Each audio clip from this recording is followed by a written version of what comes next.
অন্নপূর্ণা ভান্ডার গরিবরা পাবে, দরিদ্ররা পাবে, কিন্তু মধ্যবিত্তরা যেন ছাড় না পায়। মাথায় রাখবেন, মধ্যবিত্তরা এমন একটা পরিবার যেখানে ওপর থেকে আর নিচ থেকে পেশা হয়ে যায়। এই যে অগ্নিমিত্রা ম্যাডাম বলেছে বাইক এবং স্কুটি, বাইক স্কুটি পাকা বাড়ি থাকলে তারা পাবে না। বলছি ম্যাডাম এটা একটু খতিয়ে দেখবেন। বাইক অনেকের বাড়িতেই আছে।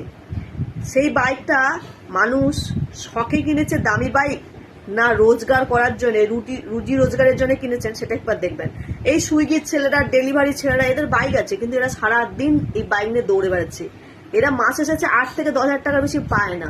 তো এদের বউরা কেন বঞ্চিত হবে বলুন দেখি? এটা একবার যাচাই করে দেখবেন। এবং পাকা বাড়ি, আপনি পাকা বাড়ির কথা বলছেন, গ্রামের দিকে তো বেশিরভাগই পাকা বাড়ি হয়ে গেছে, মাটির বাড়ি খুবই কম আছে। এবং শহরে 1 কামরার ফ্ল্যাট, 2 কামরার ফ্ল্যাট যারা কিনেছে সেটাও পাকা বাড়ির মধ্যে পড়ে। এবার সেই পাকা বাড়িতে যদি টিক চিহ্ন দিয়ে দেয়, তার মানে কি দাঁড়ালো? সে কি বললো? আসলে সেই পাকা বাড়িটার পেছনে কত ইএমআই চলছে, কত লোন চলছে, সেগুলো আপনাদের জানতে হবে, এবং তারা যেন বঞ্চিত না হয়ে যায়। এই ধরুন প্রচুর বড়লোক যারা হয়, তাদের বাড়ির বউকে রানী করে রাখে, তাদেরকে টাকা পয়সা দেয়, কিন্তু মধ্যবিত্তদের পক্ষে সবার পক্ষে সম্ভব নয়। তারা এই লক্ষ্মীর ভান্ডারের টাকা দিয়ে কেউ টিউশন পড়াতো, কেউ নিজের সংসারের সামান্যটুকু খরচা নিজে চালিয়ে নিত, বরের কাছে গিয়ে হাত পাততে যেত না।